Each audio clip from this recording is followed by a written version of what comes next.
Salam sejahtera tuan-tuan dan puan-puan. Berita hari ini. Pilih budget BN bukan manifesto bulan dan bintang parti lain, kata PM. Berita sepenuhnya. Datuk Seri Ismail Sabri Yaakob berkata segala intipati di dalam budget 2023 yang dibentang di Parlimen adalah janji yang akan dan mampu dilaksanakan dari segi keuangan berbeza dengan manifesto. Perdana Menteri berkata budget tidak boleh ditipu dan semua yang dijanjikan telah dikaji secara teliti sebelum dibentang di hadapan ahli parlimen dan rakyat Malaysia. Manifesto ini macam-macam boleh, langit dan bintang semua dia janji. Kalau boleh bulan tu nak dibawa ke jatuh ke riba, tetapi cukuplah sekali terkena. Jangan kita lupa dahulu macam-macam janji dalam manifesto mereka. Tetapi bila kita bentang budget, duit dah tersedia, ini bizanya. Kita bukan janji kosong, duit dah ada, kita dah bincang dari segi keuangan mencukupi atau tidak, kita dah siap sedia keuangan cuma tunggu kelulusan, ini beza budget dan manifesto, kata beliau. Ismail Sabri berkata demikian sebelum merasmikan program pemantapan komuniti Bandar Keluarga Malaysia di Tasik Gelugur hari ini yang turut dihadiri Menteri Perumahan dan Kerajaan Tempatan Datuk Seri Rizal Merican, Naina Merican, Menteri Pengajian Tinggi Datuk Seri Dr. Nur Aini Ahmad dan Menteri Pembangunan Luar Bandar Datuk Seri Madziri Khalid. Program berkenaan dihadiri kira-kira 3.000 penduduk setempat. Ismail Sabri bagaimanapun mengakui walaupun budget itu telah dibentang di parlimen, ia masih tergantung dan menunggu kelulusan ahli parlimen. Jadi tergantung, kita boleh selesaikan masalah tergantung ini kuasa di tangan tuan-tuan dan puan-puan.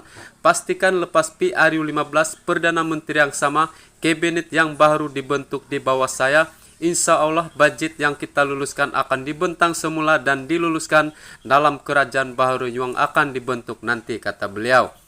Budget 2023 berjumlah RM372.3 bilion dibentang Menteri Keuangan Tengku Datuk Seri Zafrul Tengku Abdul Aziz pada 7 Oktober lepas sebelum Parlimen dibubarkan 3 hari kemudian.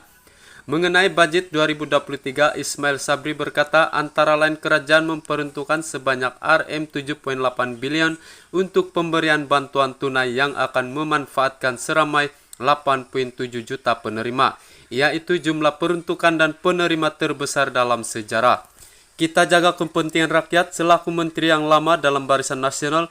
Tanggung jawab kita jelas, yaitu untuk memperkasakan dan membela kepentingan rakyat di akar umbi ini, kata beliau. Sementara itu mengenai program kemampanan komuniti bandar, Ismail Sabri berkata ia diperkenalkan kerajaan dalam usaha mengimbangi kesan pembangunan pesat dan komuniti bandar selain bagi meningkatkan kesejahteraan sosial dan memperkukuhkan keharmonian dalam komuniti.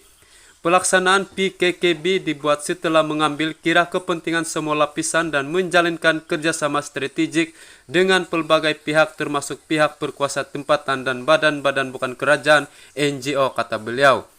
Perdana Menteri berkata kerajaan juga telah memperuntukkan sebanyak RM2.25 juta bagi pelaksanaan PKKB di Semenanjung Malaysia dan akan diperluaskan ke Sabah dan Sarawak. Sekian laporan. Terima kasih kerana menonton. Jangan lupa like, komen dan subscribe. Tekan lonceng untuk pemberitahuan berita seterusnya.